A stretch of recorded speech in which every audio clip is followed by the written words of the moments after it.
Hello viewers, আজকের গিটারের review নিয়ে কথা বলবো। নতুন একটা গিটার নিয়েছি, এটা হচ্ছে চার্ডের EA55B। হ্যাঁ, বাংলাদেশে আরেকটা নামে আসে ক্র্যানবেরিস EA55B। হ্যাঁ, চার্ড ফ্যাক্টরির প্রোডাক্ট, আপনারা সবাই কম বেশি জানি। চার্ড, ইসকো এগুলি একই ফ্যাক্টরির প্রোডাক্ট। হ্যাঁ, আমার হাতে যেটা আছে এটা ক্র্যানবেরিস EA55B। হ্যাঁ, কিন্তু এটা আসলে মূলত চার্ডের EA55B। সানবাস্ট ডিজাইন, ফ্রেডবোর্ডে একটা সুন্দর কাজ আছে। হুম ওই নেকে লেখাটা উঠে গেছে, এটা আমার একটা ইন্টারেস্টিং ঘটনা আছে।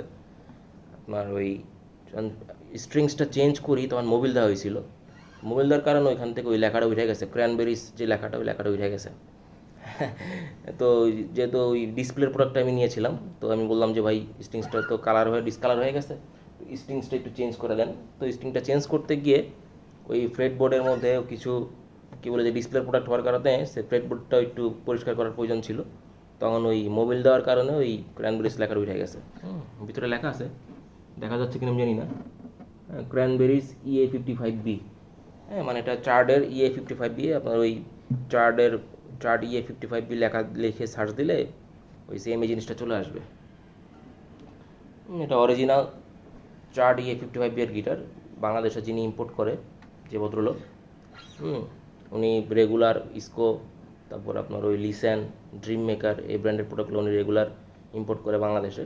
তো চার্ড নামটা অন্য একটা ভদ্রলোক, মানে এজেন্সির নাম হয়, দ্যাটস ওয়াই উনি ক্র্যানবেরিজ নাম দিয়ে আনে আর কি। কারণ ওই একজন যদি একটা প্রোডাক্ট ওই রেজিস্ট্রেশন করে নিয়ে আসে বাংলাদেশে, তো অন্য আরেকজন ওই একই নাম, ওই একই লোগো ইউজ করতে পারে না। তো সেম এই জিনিসটা ওই চার্ট নামে আনতে পারেনি উনি, ক্র্যানবেরিজ নাম দিয়ে আনছে, এই একই বিষয়টা। তো বেশি কথা বলে ফেললাম মনে হয়, আমি এখন সাউন্ড টেস্ট করব। চার্ট EA55B এর সাউন্ড টেস্ট কেমন, বা এটার সাউন্ড কোয়ালিটি কেমন, এই বিষয়ে আমি একটু এক্সাম্পল দিই।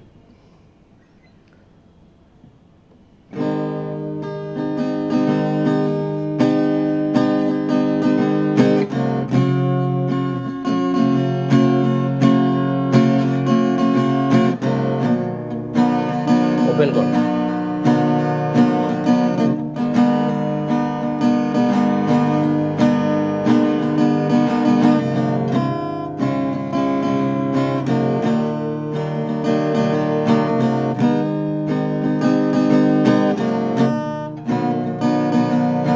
আমার তো এক্সপার্ট না,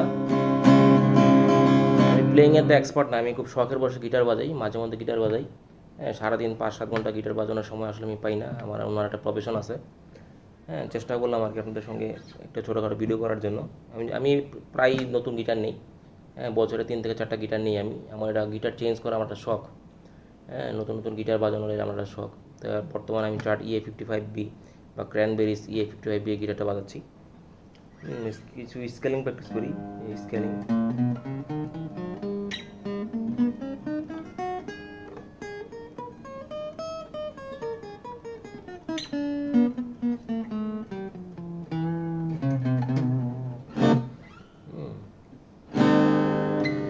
সাউন্ড আমার কাছে মানে পারফেক্ট মনে হয়েছে একদম। আপনার মিড বলেন, ট্রেবল বলেন, হাই বলেন, সব কিছু মিলিয়ে অসাধারণ একটা সাউন্ডের গিটার। চার্ডের গিটার যদি আগে কেউ বাজিয়ে থাকেন, সবাই কম বেশি জানেন, চার্ডের সাউন্ডগুলো আসলে খুব হার্ট ক্যাচিং হয়, একদম হৃদয়ে এসে লেগে থাকে এমন একটা সাউন্ড কোয়ালিটি। হ্যাঁ, এর আগে আমি চার্ডের একটা গিটার ইউজ করছিলাম, 4080 যদি মনে পড়ে। হ্যাঁ, ইকোনমিক্যাল একটা মডেল ছিল এটা।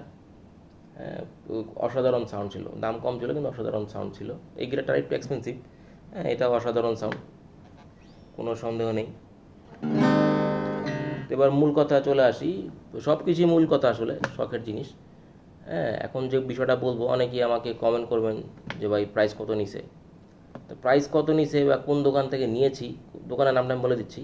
আমি এটা নিয়েছি সায়েন্স ল্যাব মোচর, ঢাকা। আলপনা প্লাজা একটা মার্কেট আছে, আলপনা প্লাজা।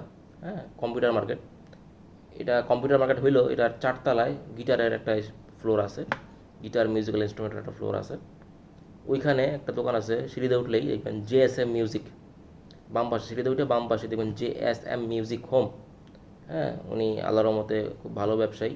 হ্যাঁ, দীর্ঘদিন ধরে তিনি চায়না থেকে মিউজিক্যাল ইনস্ট্রুমেন্ট আমদানি করেন, ইন্ডিয়া থেকেও আনেন। খুবই বিশ্বস্ত লোক। হ্যাঁ, ওনার কাছে গেলে আপনি অ্যাটলিস্ট যে প্রসিদ্ধ ব্র্যান্ডগুলো আছে, এসকো, লিসেন, তারপরে এই যে এরকম চার্ডার যে প্রোডাক্টগুলো ক্র্যানবেরিজ বা বিভিন্ন নামে আসে, তারপরে ট্যাঙ্গেলউড, হ্যাঁ, ইন্ডিয়ান যে প্রোডাক্টগুলো সিগনেচার, গিবসন, এগুলা অথেন্টিক প্রোডাক্ট পাবেন। হ্যাঁ, কোনো হাঙ্কি মাঙ্কি নেই, একদম অথেন্টিক প্রোডাক্ট পাবেন। উনি একজন স্বনামধন্য আমদানিকারক, ভালো লোক, ভদ্রলোক, আমার খুব ক্লোজ বড় ভাই। হ্যাঁ, আমি আসলে ফ্রি রিভিউ করে দিচ্ছি, আমার এখানে কোনো বেনিফিটও নাই, ঠিক আছে। উনি আমার কোনো আত্মীয় স্বজন হয় না, তো ওনাকে আমি দীর্ঘদিন ধরে চিনি জানি, তো ওনার দোকান থেকে প্রায় গিটার নেওয়া হয়। তা ওনার কাছ থেকে নিলে আল্লাহর রহমতে আপনি সঠিক জিনিসটা পাবেন।